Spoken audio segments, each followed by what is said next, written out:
How you doing, everyone? It is Sunday night, it's 8 o'clock, and it is time for a motherfucking broadcast. How the bloody hell are you? It's been a while since we've actually got to do the show live and in living colour on a Sunday night. So wherever you're watching, do me a favour, hit that share button. Let's get as many people on as tonight, because we have an absolutely brilliant guest for us. If I can actually talk, what the hell's going on? I'm just so overexcited. Let me explain how Braw Cast work. Yes, it's put on by these sexy motherfuckers at Braw Beard Oils. The way that works is very, very simple. They have amazing beard care, t-shirts, all types of stuff that you would need over at brawbeardoils.com.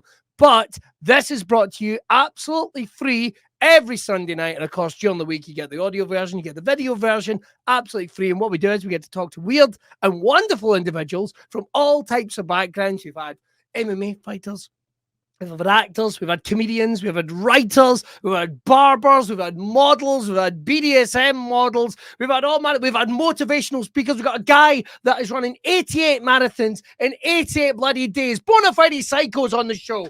And then it's me, Billy Kirkwood, guiding you through as we talk through that. We dig through the minds of these peoples with a spoon.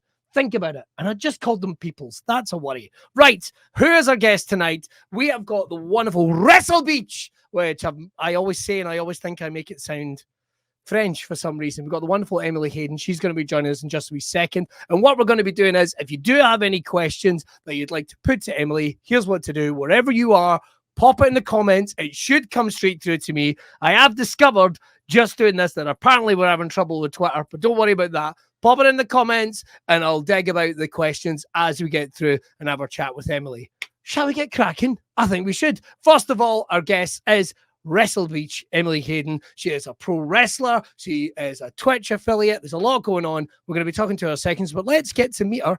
Oh, there she's there. You're not meant to be on the video right now.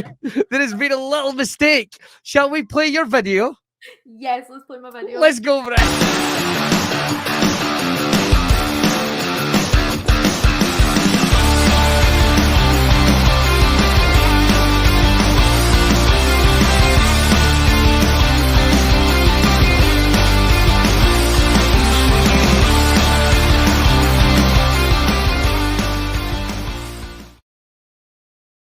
Man, this was going to be so slick.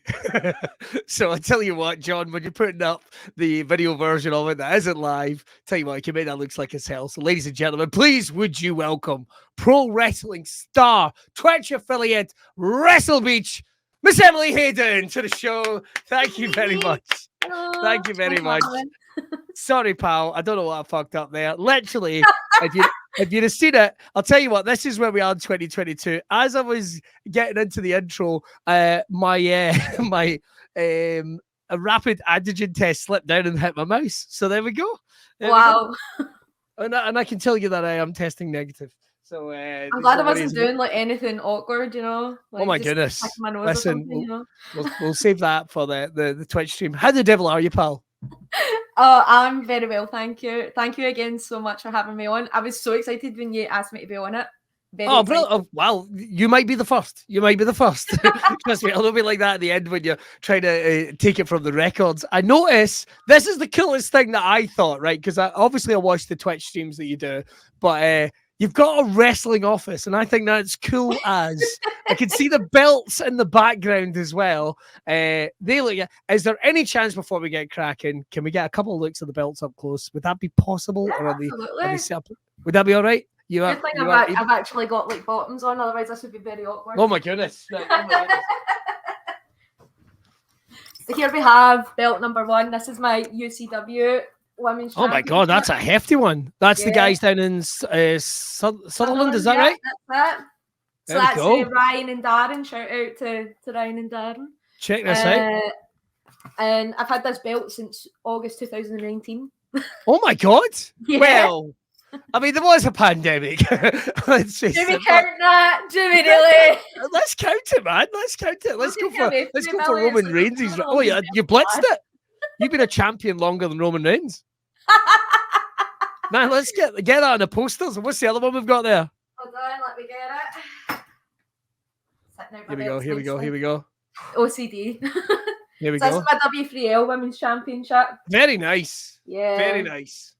I'm a two-time women's champion with it, and fun story, I actually beat my wrestle Maggie Dark for it twice. Oh, no way, the same person twice. Yeah. Well, if you're watching, get it up, you Lindsay. That's all we've got to say. Right, moving on. That looks brilliant. That looks brilliant. But if you are a pro wrestling fan by all measure, get some comments in. We're going to get back to that later on. But first of all, man, there's so much to cover. I guess we have to talk about wrestling in lockdown just a little bit because obviously you're training, but you're back wrestling. A full schedule now. You're getting back out. We saw some clips of the work you did when everything was closed up with ICW, when it was wrestling in front of no fans. Yeah. I'm sure you've been asked this, man. We've all seen football with no fans. We've all seen, well, I don't, cricket doesn't have any fans. Do people go to cricket? I have no idea. We've all seen, if anyone watched the Eddie Hall, Thom Bjornsson fight last night, you'll notice half the place didn't have any fans. That's because I don't think anyone really gave a shit. But that's neither here nor there. How was it wrestling in front of no fans? So for me, I found that obviously there was the downside to it because for me personally, I enjoy having a crowd because you always get that one person, like when I'm a heel and I get that one person to bite, that's me. It's like, it's the way I am in real life. When I know how to push your buttons, I'm just going to keep doing it. So I didn't have that person. And then just not having that back and forth, I really missed that. However, going into the tapings the first time, and I was told like there was going to be no fans, obviously, I was a little bit intimidated because I was like, damn, like a whole lot of my shtick is just giving people abuse. Wow. I could take from that because when I was doing the stand-up gigs before Zoom became a thing as part of it, and they were saying like you're going to be doing gigs where you're just talking to a camera, it's like shit. A lot of my stuff is audience interaction. I'm going to have to start writing some jokes. So you were kind of the same thing. You like that little bit of audience interaction. You like that little bit of heat, as we call it in the biz. So what did you do? Did you have to make an adjustment? So when I was speaking to a peek behind the curtain, when I was speaking to the agents prior to my match, they were giving us advice, and one thing that I was told was just interact with the camera. That is your crowd right now. If you do a lot of interaction with the camera, you'll make that connection. And then it was, as soon as it was put to me like that, it was literally like, right, okay, let's go. And I remember being behind the curtain because not only was this like my first time with no crowd, this was my first time in a very long time being on ICW again. That's right. And now on the WWE Network. Yeah. And then it was fun story about that. I forgot about that. Like, because but I'm glad I did. Otherwise, I'd be like, and I'm already like that before my matches. Like, I have really bad anxiety. Okay. So before I wrestle, I'm usually a heaving mess. So if I remembered that. So then it was, I believe it was Angel. It was either Angel or Anastasia that I'd wrestled for my first ever match. I think it was Anastasia. And I was talking to Scott Reed backstage, and he went, yeah, so it should be up on the network in the next couple of weeks. And I came out, oh, I forgot that's where it was going. For anyone that doesn't know what the WWE Network is, it's kind of like, it's probably the premier place to watch pro wrestling right now on the planet. I think it's the most watched online wrestling. It's Netflix for wrestling fans. Well, maybe not quite Netflix, but it's definitely on its way. I think it's something like 10 million subscribers have access to this, and it goes like way beyond. I think it's right up there, isn't it? And you know that somewhere Americans are going to be watching it, people in New Zealand, people all across India. Boa, I got an email from a guy in Boa. I didn't even know that was a place. Oh, wow. Oh man, I don't think he could understand a bloody word I said, but god damn it, it was positive what he was saying.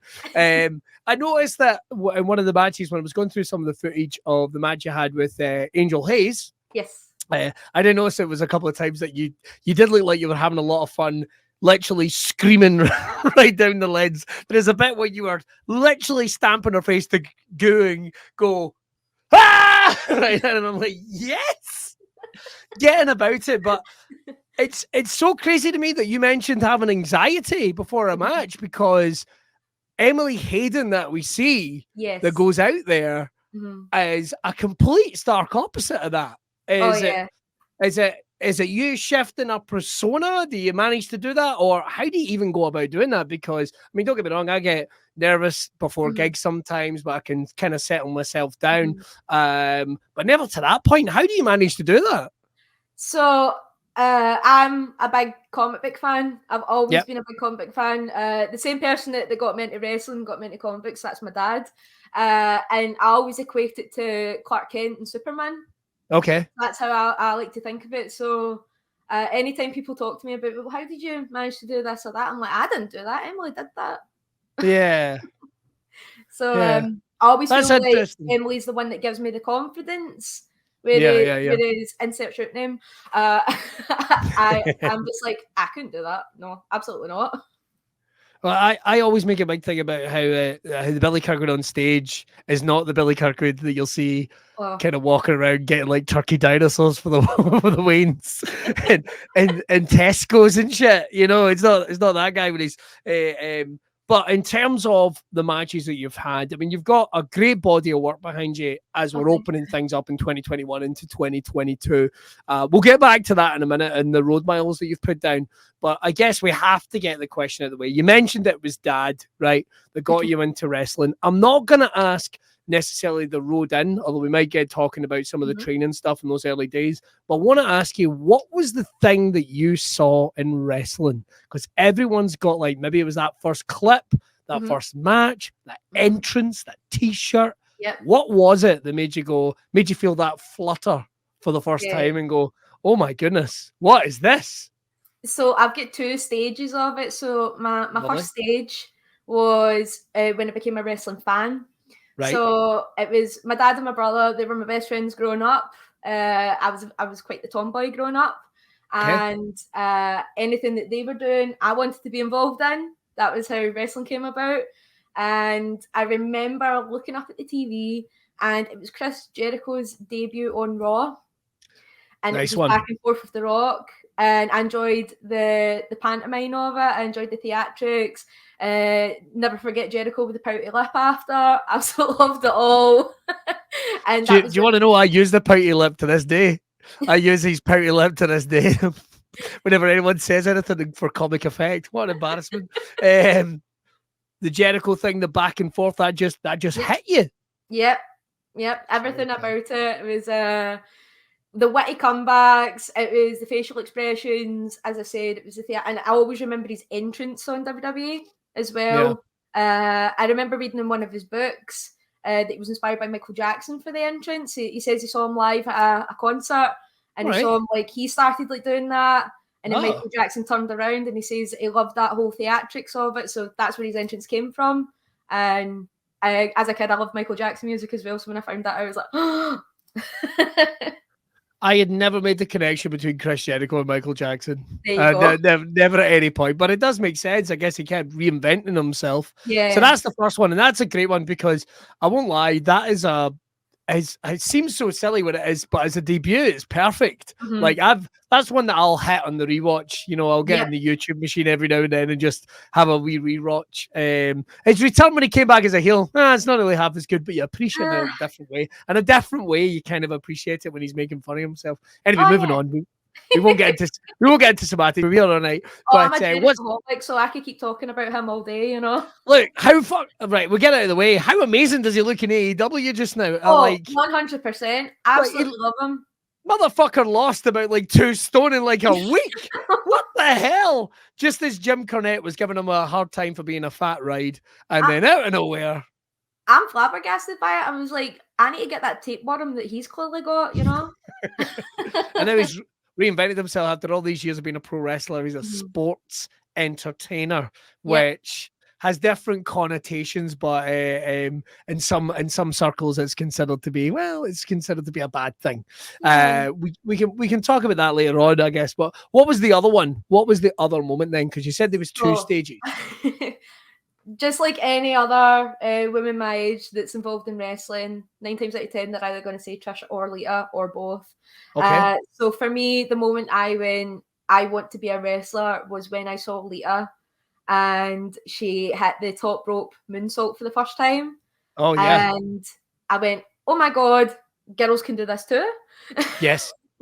And I was like, right, okay, I want to watch more of what she does. And that was when I became a fan of Lita and Trish. And What we did know you, that feud's iconic, so... what did you make? I mean, yeah, because certainly they were kind of like the godmothers of ushering in Western wrestling, I would say, sort of a new era where the move sets would be increased, the times and TVs they got given time to still storylines, even though maybe the big jump would maybe still be another 10 years away till we saw that revolution in NXT. But what did you make of women's wrestling before then, women in wrestling? Because obviously we did have plenty of fantastic, wonderful wrestlers in there. We're going all the way back to, I've got to watch who I see here because I know, I was going, what's the one I got hit with? What's the one I got power bombed by? I was getting confused. Mae Young. Because we don't talk about the other lady because, well, if anyone's seen the Vice documentary, we'll just jog straight on. Exactly. But, I mean, there've been loads of historically wonderful female wrestlers, lots of great ones over in Japan. But in Western culture, we just hadn't quite made that connection yet. And I'm not taking anything away from in Britain, where they were a huge part of the show, which I never understood that hadn't translated to America. But what did you think about how the likes of WWE and what have you were representing sort of women's wrestling before Lita? The best way I can describe it is, like, especially with the Attitude Era, is that obviously the demographic there was young men. Yes. So, of course, they're going to cater to that. I totally understand that. But I appreciated the fact that it still catered to young girls like me watching it. So it's like, I can always go back and be like, Lita, when she wrestled Stephanie McMahon for the women's title, for example, there was nothing like sexual about that, you know? And that you had Triple H involved in that, of course. And so there's like all those great sort of stories mixed in with the bra and panties matches and stuff. But even at that, though, for me, like, some of those matches were quite entertaining. Like, you would get like crazy moments out of those. Oh, definitely. It was kind of interesting because they were kind of going, all right, well, listen, if we're not going to get the attention that we should do, then we will go the sports entertainment route and knock down that through that glass ceiling. So it's quite funny how when I hear people being quite derogatory about that period, it's like, well, not to be funny about it, but it was still the highlight of the shows at some point. You're like, you got to think about it. And I would just like to point out, people forget this fact. If it wasn't for the fact that we had moments like that, we would not have gotten the iconic Ivory as rights to censor. Just saying. I've got to say, see when she came back, when she was at the Women's Royal Rumble, I popped heavy because it was right to censor Ivory. And I right, first of all, let's just take it away from it. Totally a crush of mine when I was younger, moving straight on, but also what a worker, man. She was such no two ways about it, such a cow. There's no two ways about it. You hated her and then they couldn't beat her, man. She's incredible. I would love to see. Why did she never get another run? I don't know. And it makes me sad because I think about like moments, for example, where she was wrestling China and China gorilla pressed it and just dropped her. And I don't know why, I always just think of that moment. And I just remember as a kid being like, ah, when she did it, because I was like, she's a cow. She is an utter cow. Don't get me started. But that's so it comes down to you getting involved with pro wrestling. And the thing is, in Scotland, and I think I've said it before, we punch well above our weight. The talent we have here is incredible. The fan base we've always had here has been like white hot.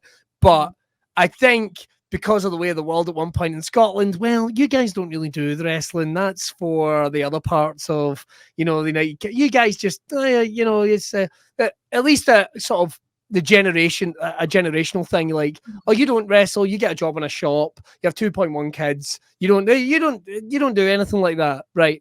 But thankfully, a generation of folk came through that wanted to break through that. And on the basis of that, we started having a scene. Where did your sort of jump into pro? Because like there has to be a moment when you go, I'm doing this.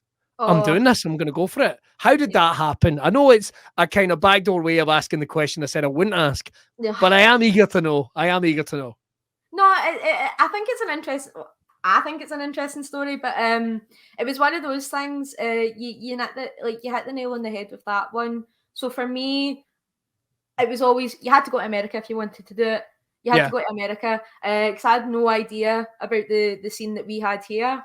Yeah. And for me, it wasn't until I was 18 years old and I was at college.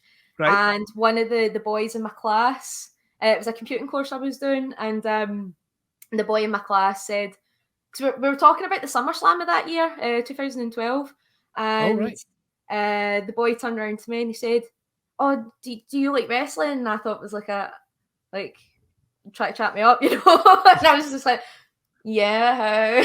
and he was like, "Oh, well, my sister's a wrestler. If you ever thought about like doing it?" And that way again, I've got the guard up, so I'm just sitting like, "Yeah, okay, your sister's a wrestler, cool, okay." And then 2 seconds later, he pops up onto the Facebook, shows me the photos of her as a wrestler, and I go, "Oh my god, where is this?" And can I ask who the wrestler was?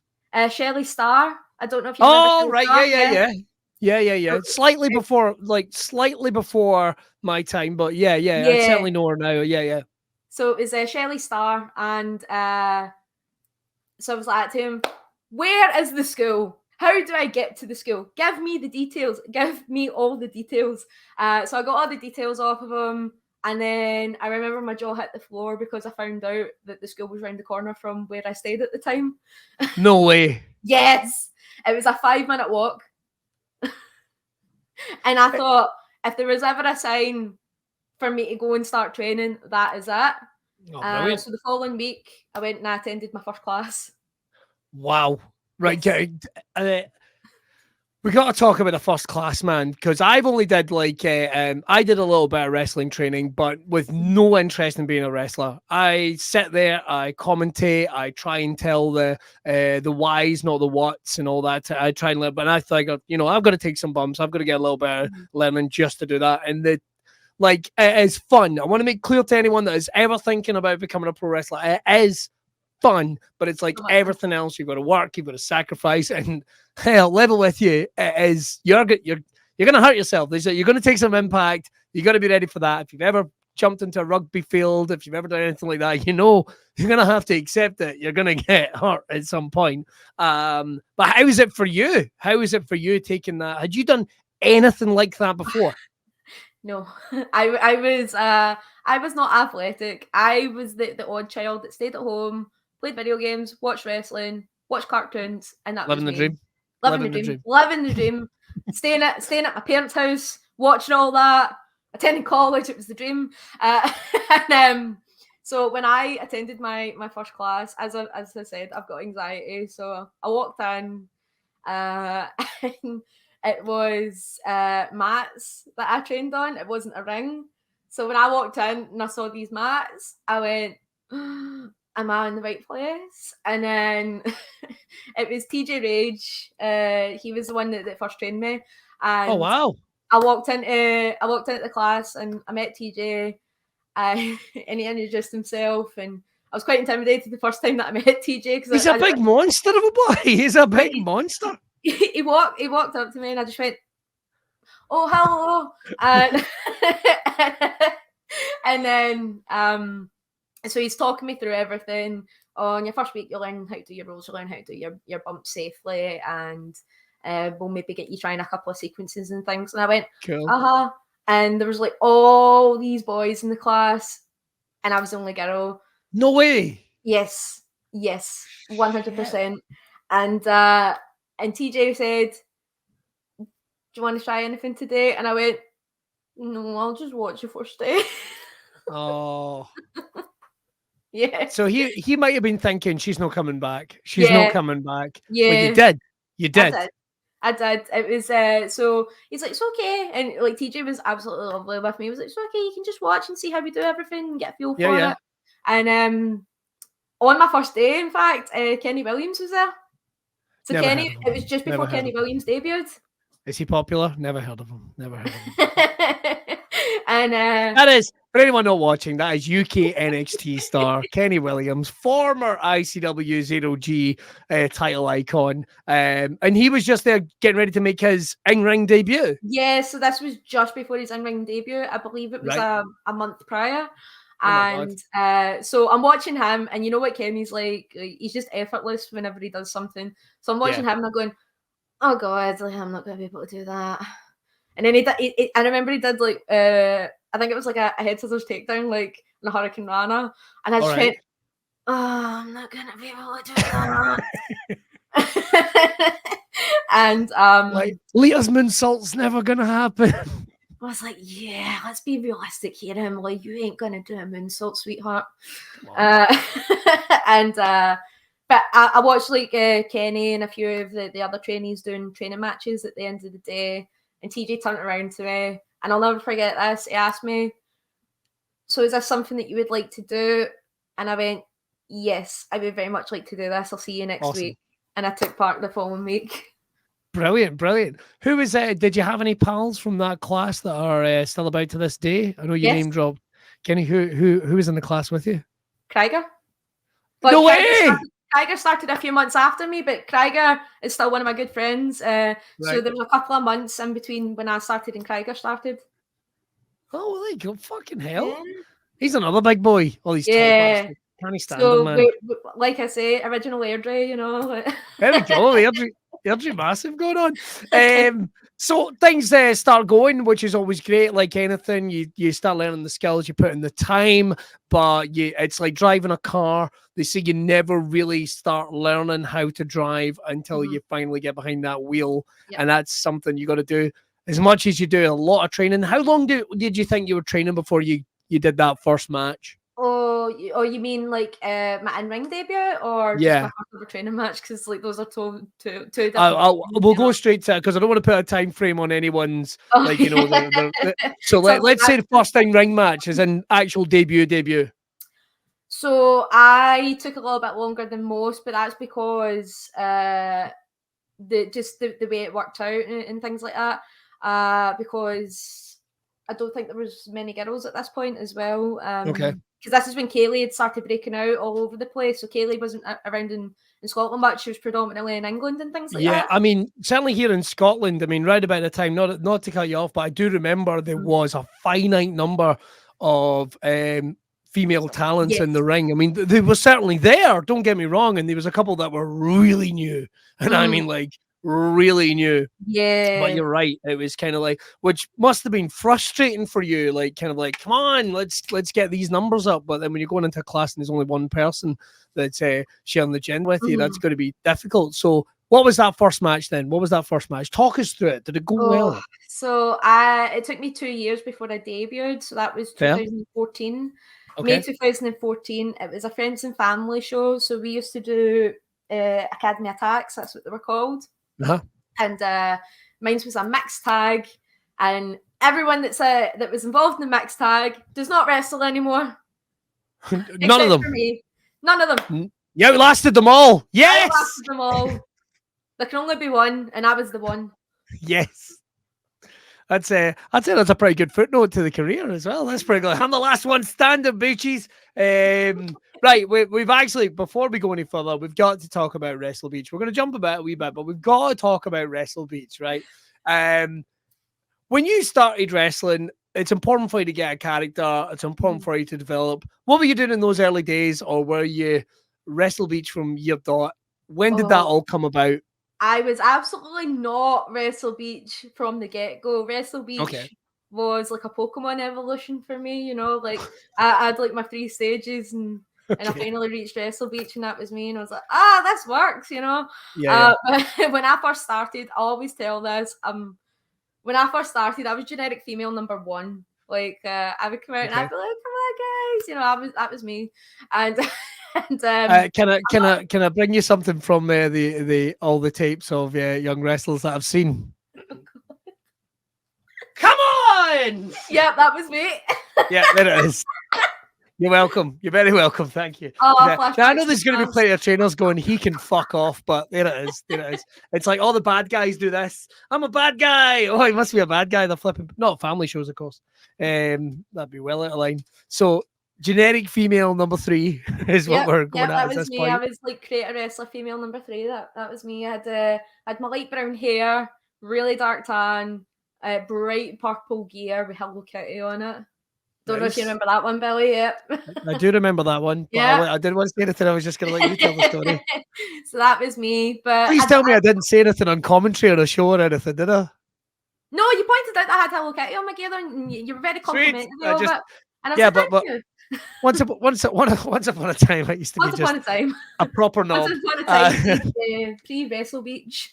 Pre-Wrestlebeech, but so but the thing is, it's important. It's part of the evolution. Yes. You're getting steadier hand in the ring. Mm-hmm. What do you do to kick things off? Because as well as that, like you're wrestling for maybe a couple of regular promoters right about that time. Yep. How do you start getting out there? So for me, it was funnily enough, I was actually talking about this today with someone at training. As I said, I didn't have a character, but I don't regret that in my first 2 years of wrestling, because that was the time for me to get used to being in front of a crowd. Trial and error. Well, this works. Oh, great! I'll keep doing that. Oh, well, that doesn't work, so we'll tweak that just a little bit. And eventually, I started finding my groove. But for me, I was actually a babyface when I first started wrestling, and then one day you were a babyface now. I thought you were a babyface now. What are we talking about? Never. Sometimes. But you were a babyface when you started wrestling. By that you mean kind of as you would expect a babyface to be. Yeah. So, but funnily enough, I did actually do like head tossers and hurricane runners back then. So nice. But where does Wrestlebeech come in? Where does Wrestlebeech come in? Oh my god! So Wrestlebeech didn't become a thing until I want to say 2019. Yeah, 2019. That late? Really? Yeah, 2019. Oh my god. Yeah. And it actually came about as a joke. So one of my best friends in the whole wide world, Ashley, she actually started training. That was how I met her. But then because of health problems, she had to stop. But we stayed in contact and we've been best friends ever since. And cool. So anytime I go somewhere, like I go anywhere to wrestle, but predominantly when I go somewhere in particular, like brand new.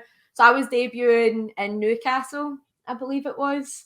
And she was messaging me, let me know when you get there, okay? I was like, yeah, no problem. And she and I call each other Beach. Hey, Beach, what's up, Beach? What's going on, Beach? And I said, that's me in Newcastle. I'm just about to get ready to do my match. And she's like, Wrestlebeech taking over. And I was like, I like that. And I just started doing it on the show for a laugh. And people were like really gravitating towards it. And it was that kind of a moment where I was like, let's see where else I can take this. And it just kind of snowballed from there. So it's very much like your Austin 316 moment. Yeah. Kind of like it wasn't meant to happen, but it just happened. Yeah, 100%. Like another like a big reason for the whole Wrestlebeech thing is I am a big fan of Jenna Marbles. I love Jenna Marbles. Oh man, Jenna, come back. Jenna Marbles can come back to YouTube, man. Come on. I was so sad. Like, not only did I not have wrestling during lockdown, not only could I not see my friends and family, but I didn't have fucking Jenna Marbles. I was like, what is this? I was like, 2020 is cancelled. That's it. Pretty much.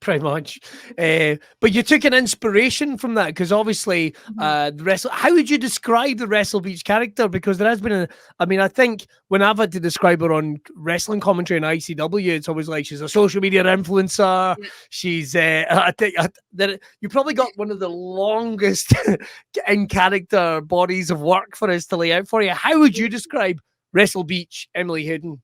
Oh God, one word: delusional. What? Oh, delusional.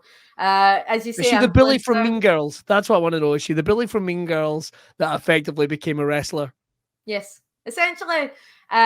She's kind of based on the bullies that I had as well at school growing up, like with the snarky comments and the backhanded compliments, like you don't really look nice, and that I'm just kidding, you know. So. Motherfuckers. All I've got to say, motherfuckers. I got Billy to school as well, and I've been nasty to every time I've met Billy. Hey man, nice to see you. Go fuck yourself. Fuck yourself. I remember one of my bullies tried to add me on Facebook, and it was a boy that used to bully me. And because I'd started wrestling at this point, so I'd lost weight, and I'd completely changed my appearance. And he tried to fire into me via message, and I went, fuck off. I bet that felt good. Oh, it felt amazing. And I remember after it being like, got him. A big problem is when me and Mal talk, I'm mean to somebody and then I'm like, oh God, I'm not that person. Because again, the guy on stage, total prick. I don't know. I think he's funny. But the guy in real life's more like I'm way to cuddle my dog. But moving on from that. So Wrestlebeech is one thing, but we were talking about getting out there. You mentioned Newcastle. Obviously, know you've wrestled down for the guys at UCW down in Sutherland, and I know you've wrestled elsewhere in the country. Getting out there though, how do you even approach doing that without giving it away too much? Because obviously, I don't want to give away, give away all your secrets. All my secrets, because I don't want to give away all your secrets. Then who's going to need Wrestlebeech? Like I can't give away all my magic tricks. Exactly. But what was it? Was it important for you to start wrestling in front of other crowds? Because some people. Like you get it in anything, you get it in music, you get it in, acting, you get it in any form of creative arts. And yes, that's right. Anybody watching, I actually consider wrestling to be a creative art form. Get it up here. But was it important for you to get some miles under your feet and just get out there in front of new audiences? 100%. It's like, as you say, Billy, with all the things that you listed, the thing that they all have in common is the more experience you get, the better you're going to be. Yeah. So for me, it was the more matches that I get, the better I'm going to be, the better I'm going to figure out how I'm going to do this character. And yeah, so I just started to put myself out there. A lot of it was I would go to shows that I wasn't booked on and help out, get my face out there, start talking to people I normally wouldn't talk to. My dad always says this saying, shy boys don't get sweeties. So I keep that in mind. Shy boys don't get sweeties. That's how you get bookings. Oh, is it I think the old generation is the squeaky wheel doesn't get the grease or something like that? Is that? Yeah, I've heard that one too. I don't know. I'd literally make a living messing up old sayings, man. I'm sure it was like, what was it? I was looking for a Sadie and Neil and fucking, what was it? Looking for is it a needle in a haystack? Man, I used to get that fucking wrong all the time. I used to get it like, anyway, in terms of what you did, so you've got yourself your persona, things are rocking and rolling, and then obviously, boom, lockdown happens. Now, you get opportunities with companies going into that, but I asked this to everyone, and thankfully, I think we're starting to get to the point where you can start not asking that question because the time between lockdown and being out of lockdown is starting to get wider and wider away. It's a distant memory. Although I will say this in advance, 2022 can buck up its fucking ideals. Putin, right? I'll make that clear. But that should have been told. Yeah, listen, Putin, however it is. I don't know.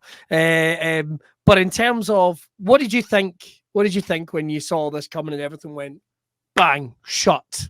What did you think was happening with pro wrestling? Where was your mind? What did you think?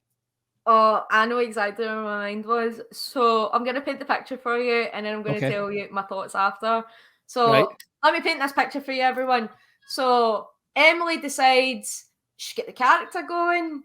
She's starting to get that wrestling ability because this is at the point where I started training a lot more with Bobby Roberts and DCT.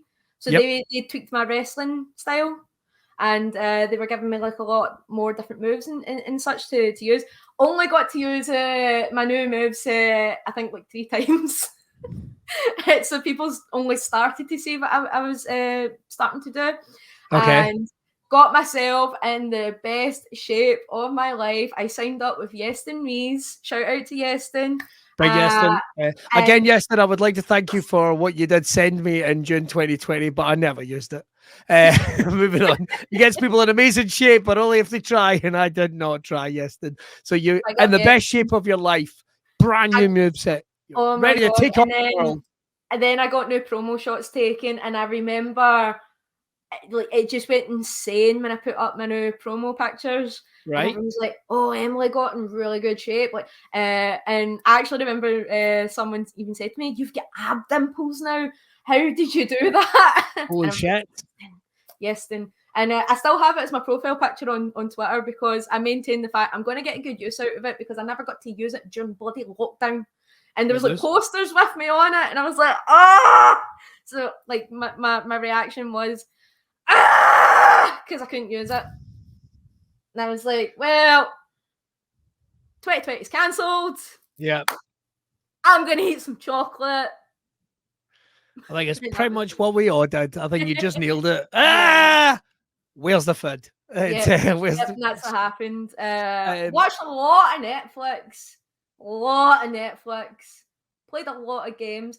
But hey ho, if it wasn't for lockdown, I wouldn't have actually finally kickstarted Twitch, which was something that I toyed about with for a while. So that's what I was going to come to. I mean, I know certainly there was a little community of people within the wrestling world that started making that jump to create in a very different way. I mean, obviously, Shane and A did a podcast at one point, I think, or a stream online, I think. Obviously, Ravy Davy and stuff. And I saw that you started your own podcast.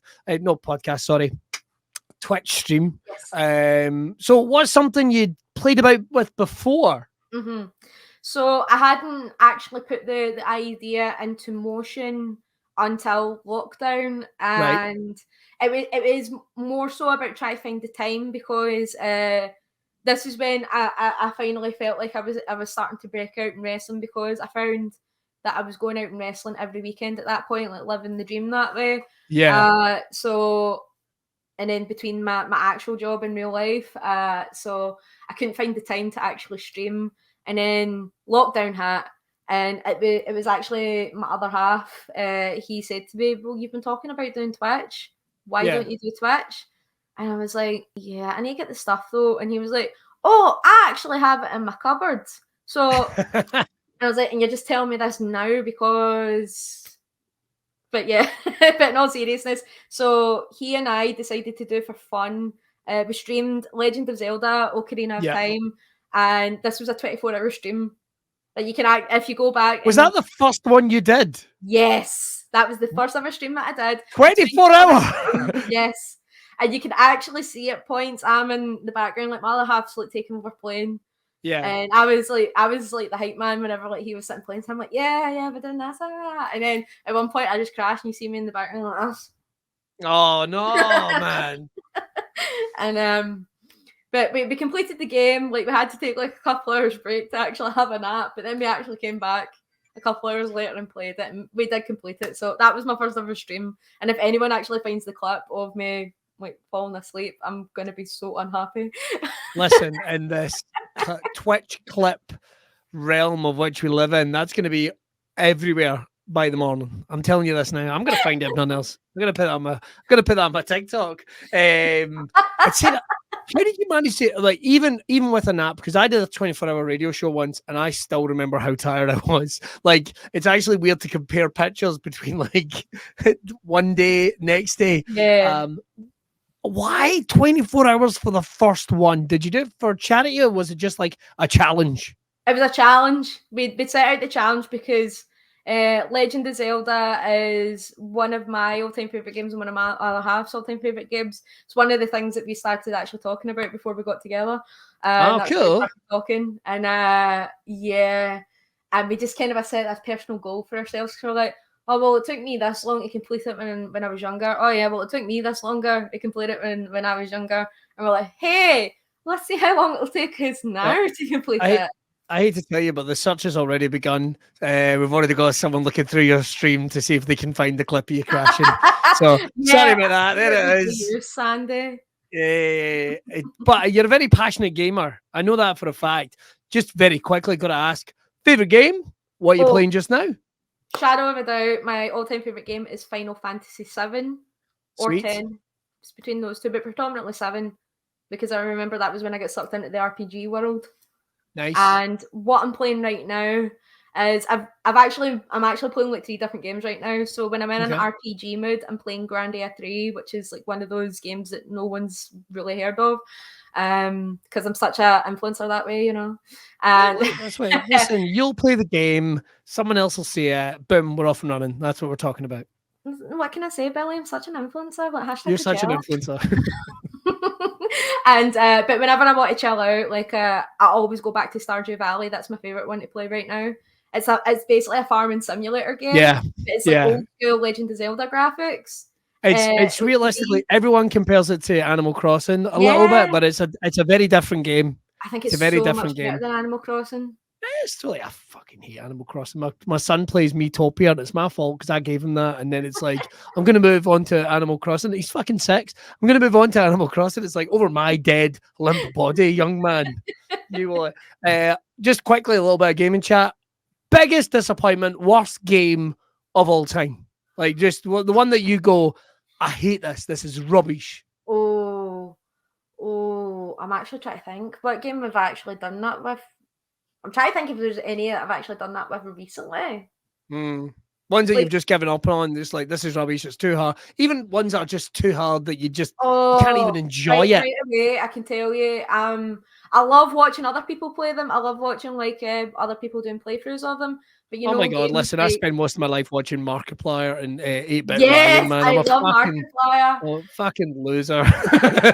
But that comes from me watching my brothers playing games when I was a kid. Like, what are you playing now? Can I join in? Fuck off. And that was literally me and my brother growing up. So I was kind of more to the RPG side and my brother was more to the horror. So the only time I would get an interaction from my brother, like playing Resident Evil, for example, would be, can you do the puzzles? Because I'm not really good at them and you can figure them out. And I'd be like, great, okay. And I would do them and he'd be like, right, yoink, back, okay. Sweet. But worst game for me, like that I find frustrating, I would say like Dark Souls, like those sort of big games. I get gamer rage, like I get frustrated quite easily. So I was like, those aren't my sort of games. It's just easier if I'll watch you play. I still remember like a game, this shows me showing my age. I remember getting a game on the Mega Drive called The Immortal and giving in after 1 minute because literally I died straight. I hate those games. I die like 30 seconds into it and it's just, fuck this. And that was it. Even at like whatever age it was, like, just fuck this, man. I can't be dealing with that. At least let me get past the first screen. Come on. I was like that with Crash Bandicoot recently because I was playing the Insane Trilogy and nice. like Naughty Dog have came out and said that like the remaster that they done for the first game, they've deliberately made it difficult. So I got to the level, I can't remember the name of it. I'm sure someone watching will probably know, but it's the level where you need to, it's like the castle. I'm trying to remember the name of it, but I kept getting frustrated with that one to the extent where I went like this with the controller. I went, fuck that. Right. And I had to walk away. That was me. And I've not touched it since. Good on you, though, sticking to your principles. I'm one of those assholes that'll keep trying to play games again that I know are shy. like I'm gonna get it this time. I just keep going back, wasting my time. We've got to talk about a couple of things in terms of the future because here we are. We're out and about. We're back in the wrestling world. You're out wrestling on shows for, I know you've got shows coming up for Respect Pro Wrestling and some other companies. I've seen a couple of other ones. I think you're heading back down south soon. Is that right? Yep. Defending my title next month. Fucking get it, Sel. Is this the title you've held for nearly 3 years? Yes, that is correct. Nobody's getting that off you, mate. You beat Rains's record. Yeah, I'm going to be an old biddy lying on my deathbed holding this title and then just like clutching at it. I'm going to be like, the Skeksis in Dark Crystal and he just like fades to dust. That's going to be me holding the belt. Someone's going to be leaning in and going, are you all right, Miss Hayden? Come closer. Nurse Beach. Like that. Like, yeah, just nail him. Dr. Beach, shut the fuck up. No, when I die, I've already got planned out. I'm going to be like, come closer. The treasure is buried in, and then just die. Oh, nice. My plan is I want to hear the boo. Like, I don't know if it can be done. Normally you only hear it after you're dead, but I want to hold on long enough just to go, I fucking heard it, and then point at someone, and that be the last thing they see. I really want to, like, one of my kids or something, I want to spook them. I want to spook their balls off. But we got to talk about the future. What's the plans? What's the plans for Emily Hayden? What's some targets that you'd like to hit? And is there anywhere that you maybe you haven't done yet, but you feel now's the time? Oh, right away. At the start of the year, I actually made a list on my phone of goals that I want to achieve this year. So I love to categorize things. It makes it easier for my brain to process, and it makes me feel like I accomplish things that little bit more. So I do small goals and big goals. Right. So small goals are things like getting new wrestling gear and things like that. But one of the goals I set out for myself this year, which I've already started doing, is getting my reality show started. What? Yes. A reality show? Yeah. They're on Sweet. YouTube right now. I did not know that. I did not know that. Well, Reality show. Okay. It's no, but in all seriousness, it's basically these promos. I sat and I mulled them over last year, and I was like, right, this year's the time for me to actually do it. They're called Life's a Beach. Very proud of that, and it is in the style of Keeping Up with the Kardashians. Wow. Yes. As that's just finished, this has just started. Yes. Perfect timing. Perfect timing. It's the year of the beach, so I was like, let's fucking go. Episode 2 will actually be out this Wednesday. Sweet. Yes, I filmed it yesterday, and it's good. It's pretty much good to go. And Can you give us any? Heads up on what we could expect? You will see how Wrestlebeech keeps herself in slamming bod shape. So stay tuned for that. Well, there we go. That's definitely going to get some viewers. I know the people that watch our show definitely going to get some viewers on that. But what's the other targets then? What's some of the other targets? So a couple of targets for me is I'm in talks right now with wrestling in Europe. So lovely. So that's something that I don't want to say where or who or anything like that. I don't want to jinx it right now because it's still talky. But that's one of my goals for this year. I want to be able to say that I've wrestled at least one place in Europe. Brilliant. A couple of things for me as well. I'd love to get back to Ireland and wrestle. One of my best friends stays in Ireland, so Hayley the Tiny. Shout out to Hayley. So I'd love to go. That's a fucking outstanding name. That's an outstanding name. Yes, Hayley the Tiny. Tiny Though she is tiny. Like, love it. So I remember the first time I met her, and I was like, "Oh, is there not more of you?" She's a wee Shetland person, bless her. She's a wee Shetland person. So we want to get back into Europe, want to get back over Wrestling Ireland. Yes. Well, maybe what's it? If there was one thing this year that you go, that you're manifesting it, what would it be? Oh, my two biggest things is one, I would love to work for Pro Wrestling Eve at least once. To be able to say that I've done that at least once, because there's a lot of amazing talent there. There is. And the other thing, the ultimate dream for me has always been Japan. I would love to go to Japan, following the footsteps of the women before me, Kaylee, Viper. Yeah. Be able to say that I followed in their footsteps would be amazing. And of course, my wrestling ma, Jayla Dark, like she done it too, and I need to match up to my ma, make her proud, you know. She'll like that. She'll like that a lot. Put her over as well, bless you. Put her over as well. Right. Couple of last things, and then we'll let you get back on with your Sunday night. I'm sure there's some gaming that needs to get done, but it's not easy. I would say it's not easy for, and I don't want anyone to get the wrong idea with this. It's not easy for females to develop in any industry. And while we see things growing and we see things going on, what would you say to someone that is wanting to chase their dream and is female and is wanting to make that difference, or really any gender, I guess we could say? Here we are in 2022. What would you say to someone that is maybe wanting to pursue it but is hearing self-doubt in their head or from other people? What would be your advice, Emily? I still struggle from self-doubt a lot of the time. Like I say, I've got anxiety, I've got depression, I'm quite open about that. But if I was to never pursue my dreams, like how are you supposed to know? How are you supposed to know? And I think I would be more disappointed with the not knowing than rather being like, well, at least I tried that. So I always encourage, give it a go. If there's something that you're passionate about, just go try it, because you don't know where you're going to end up. Like what we talked about at the start, you could easily just wrote me off. Oh, she's not coming back after day one. 10 years later, I'm still here. I'm Wrestlebeech and I'm bloody thriving, you know. No, so that's a great way of putting it, man. It's like, you know, better to try it than always wonder what that would have been like. You know what I mean? Like that's an awesome way of doing it. That's inspirational. Thank you very much. Where can we see, where's the best place to get in touch? We will put the links, of course, when we put this up in its audio form and its podcast form. Where is the best place for people to get in touch? So if you go on Twitter, I recently changed it. So it is Emily Hayden /WB. I'll leave you to guess what the WB stands for. On Instagram, it is Emily Hayden /Wrestlebeech. I might have given the secret away there. And on Twitch, of course, it is twitch.tv/tweechbeach /Emily Hayden. And on YouTube, it is Emily Hayden. And of course, if you go on Facebook and you type in Emily Hayden, you'll find this mug. There you go. Are you on LinkedIn at all? I have a link tree. If anyone would like to access that, that is there you go. Yeah, that was on the ball. That was not meant to be a segue, but you turned it into one. What an influencer, ladies and gentlemen. She knows what she's doing. Emily, I'm going to put you back in the green room, and I'm going to finish up here with the boys and girls. Ladies and gentlemen, give it up for our amazing guest. Make sure to follow her, the wonderful Wrestlebeech, Emily Hayden. Thank you very much. I'll talk to you in a wee second.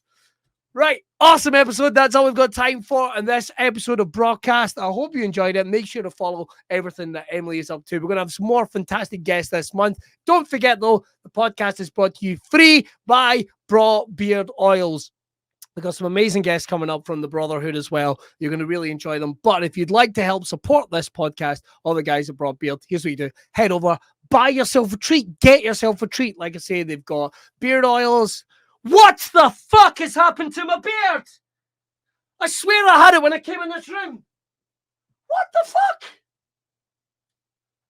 The weans. Right, well, make sure to get yourself, you can get bonnets, you can get yourself Braw Beards, oils, you can get yourself anything you want. Head over, they've got loads of amazing stuff. And don't forget to like, share, and subscribe over on the YouTube as well. John is putting up some amazing vlogs and more of Has a Go as well. You can make sure to check them out over there. Me, what am I up to? Well, if you're interested in coming and see me do stand up, a couple of quick dates coming up. I'm going to be in Cardiff at the Glee Club this Friday and Saturday night. The following week, I'm going to be at the stand in Newcastle. And I'm also going to be back in Glasgow. I think it's April 1st at the Stand Comedy Club doing Monday Night Improv. Yes. So make sure to check that out. I'll see you again. Yes, it is the part where I'm going to do my best not to look as I press the outward video. Have I done it? Let's have a go.